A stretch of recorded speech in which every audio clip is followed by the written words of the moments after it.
What's going on, my babies? Welcome back to another episode of the Spiritual Word. As always, I apologize for any noises in the background in advance and anything of that nature.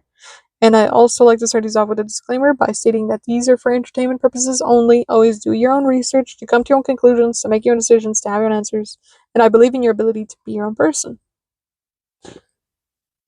And I'd also like to state that I upload Monday through Friday at 8 p.m. Mountain Time if this is something you're interested in. I upload on all podcast platforms an audio version, and I also upload a video version of this podcast on YouTube. And the podcast is on all platforms that you can find audio podcasts. Brain. So in today's episode, I want to talk about blockages. And blockages that occur when you're trying to manifest. Because when I was having a conversation with one of my guests on here, she was talking about how she has a hard time manifesting because she doesn't feel worthy of whatever she's asking for, or like it's hard to ask for something because you don't feel worthy of that. And I would do the same thing, so I want to talk about what that even means and what blockages could be happening for you, or blockages that you might not know are blockages. So there's a couple blockages that I want to talk about. The first one I want to talk about is the blockage of not feeling worthy. And obviously I can sit here and tell you that you are worthy because you're alive. And because you are a life, you are worthy of all the things that you could ever imagine. But realistically speaking, that's not going to solve the problems that you are having in your personhood. So everything is individual based, right? And everything is based off the way you're raised, your belief system, your thoughts, your creations, all these different types of things, your friends, your family, like your environment. And because of that reason, if you feel like it's too hard for you to ask something of the universe, you need to look at your childhood, you need to look at the way that your parents talk to you, you need to look at the way that you talk to you. And try to get yourself to feel worthy of whatever you're trying to manifest or whatever you're trying to create in your experience. And something that I can just like kind of feed you on is the fact that you're alive, which means that you're worthy by nature to ask for whatever you want. And if that still isn't enough because of some blockage in you, then think about the fact that the universe is like an unconditional parent. They want to give you every single thing that you ask for because giving feels good. And if you've ever given somebody a gift and they like light up when they open it, or if you've ever given a child a gift who doesn't really get gifts and they light up and you see that like that excitement build up and all of that enthusiasm build up, that feels good. It feels good to give. And you know that. Every single person you've ever experienced has given something at one point or another. Even if you think that they're like the most selfish human being, they've never not given a gift. That's just, not a thing. At least in my experience, I've never experienced anybody who's never, ever, ever, ever, ever given somebody else a gift. And it's just that. Like, and if you don't know what it feels like to give, go to like a homeless shelter or go to somewhere where you know there's going to be a kid in need and give them a gift and see how they react. Because that reaction of them being like, oh my gosh, like I've never gotten a gift, that excitement feels good.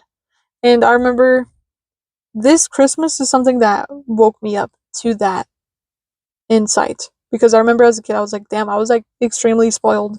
And why? Like I wasn't that great of a kid and I was not that grateful of a kid. And if anything, I was a piece of shit and I'm still a piece of shit. And I was giving my little sister a gift. Like we did Secret Santa and I got my little sister. And I gave her these Crocs, these Hello Kitty Crocs, because she loves Hello Kitty. So I was like, okay, I'm gonna get her Hello Kitty Crocs.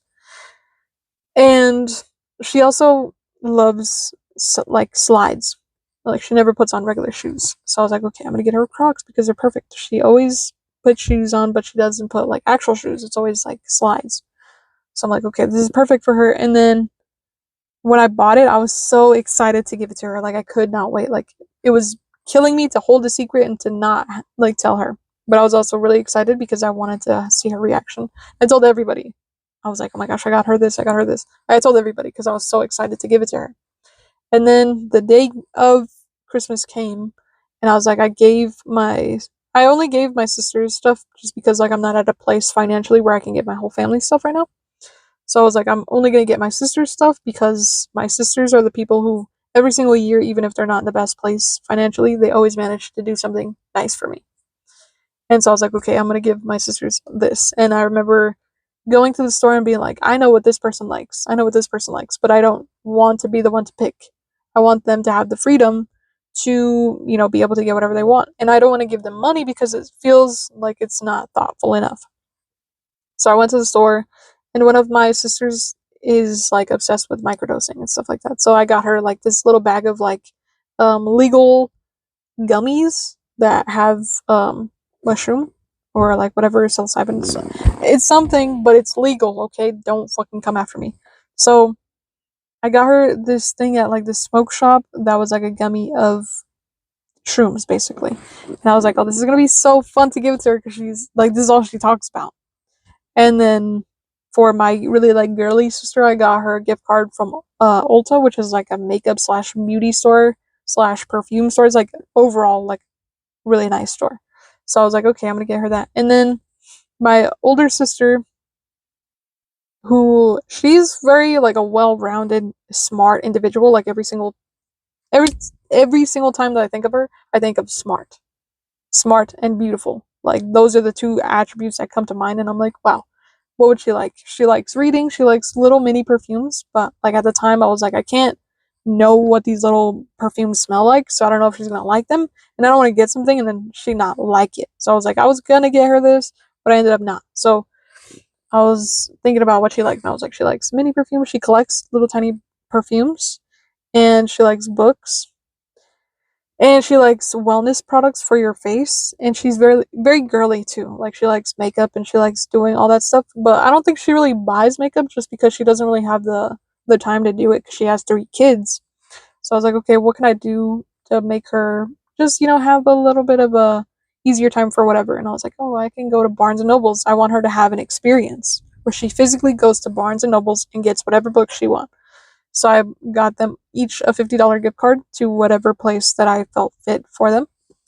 And when I was giving to them, it felt really good. And I was like, holy shit, like this is what Christmas is all about. Fuck like the food, fuck the company. It's about like the feeling that you get from doing a good deed.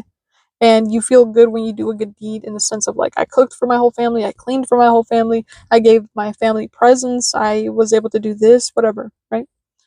And that's the world. The world is trying to give you something because it feels good to give you something, especially because the world knows that you're excited for this thing, that it's ready to give to you. You just have to be willing to ask for it. And most of the time, you don't even have to be willing to ask for it. The world knows what you want. So it's going to bring it to you regardless of whether or not you ask for it. But it will help you if you're asking for the help. Like if you're like, well, I want to get this thing for me, but I need your help. So can you help me? And if you have trouble asking for help or asking for the things you want, it could be that either you didn't get to ask for help as a kid, or when you did ask for help, it was thrown back at you. Or it could be something like they told me that I wasn't good enough for this, or like I felt like I wasn't good enough for this, or like my parents didn't do this for me, or blah blah blah. It's like it's a blockage that stems from your childhood, and it's a feeling of unworthiness or feeling like a lack of something. And you usually feel at a lack when there's some resource restricted from you. So you have to be willing to like open those doors up for you. And that obviously takes you digging deep into yourself or therapy, whichever one is easier. And figuring out what the blockage is for you. But another blockage that I've experienced for myself is the impatience or the lack of patience. And blockages are usually the lack of something or the abundance of something that you don't want to see. Like if you like an abundance of impatience because you're like, I want it now. I want it right here, right now. And I'm not willing to wait for whatever this thing is. That could be an abundance of impatience rather than an abundance of whatever you're asking for. So you're always getting what you're trying to manifest. It's just that you have to direct it in the right way. And And if you were never told or taught how to direct it in the right way, which is something that everybody struggles with because no one tells you, like, it's all up to you, whatever you decide. And because of that, I want to, like, sit here and be your spiritual mom for a second and basically tell you that energy goes where attention flows, or attention goes where energy flows, whichever the saying is. Basically, if you're trying to manifest, like, let's say you're trying to be like, well, I want to manifest like this perfect ideal partner. How do I go about asking for that? Because it feels like I have to love somebody with this condition. Like, this is the conditions that I'm willing to accept. And that's hard to say. It's hard to be like, well, I want this person to have this, I want this person to look like this, I want this person to have this, I want this person to be like this with me, and blah blah blah. Like, it's hard to ask for that because in a way you don't really control people, right? But the universe has already created somebody with those qualities, with those traits, with whatever you're asking for. The universe has already put something in here with all of those things that you want. The universe has already created money. Therefore, you might sit there and be like, well, I want money, but I don't feel like I'm special enough for the universe to just create money for me. The universe has already created money, and it's for anybody who asks for it. So you have to just be willing to ask for those things that you're not willing to ask for right now. And that's the point of asking for those things. And if you still experience blockages with that, I'd recommend doing some soul searching. And by soul searching, I mean, like, figure out what the root of the problem is. And another thing that I've realized that holds people back is fear. Fear of whatever the thing is. Just like you weren't taught what I'm saying, fear can also be that same thing. People didn't teach you how to address fear, and because of that reason, then you have a hard time with fear. And you say, well, I'm scared of manifesting this dream career because what if I fuck it up? I'm scared of manifesting this dream person because what if I fuck it up? I'm scared of manifesting whatever the thing is because what if I fuck it up? Or I'm scared of manifesting my dream thing because what if I succeed, but it's not really success? And what if I end up not liking where I'm sitting?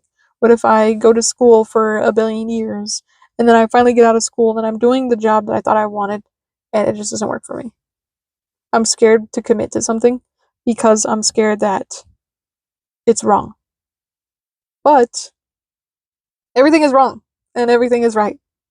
And it's all about whatever you're putting the meaning to. And yeah, sometimes you do grow out of certain things, but you have to be willing to look at those things for what they are. And so, just to summarize all the blockages that can occur, it's usually fears. Fears are the biggest blockage that you can create because it'll stop you from, like, going after something. And another thing could be unworthy feelings or, like, negative self beliefs.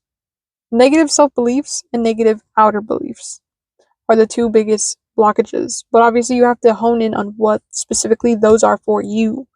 And I always stress how individual based all of these things are because I can't sit here and analyze you if you're not here.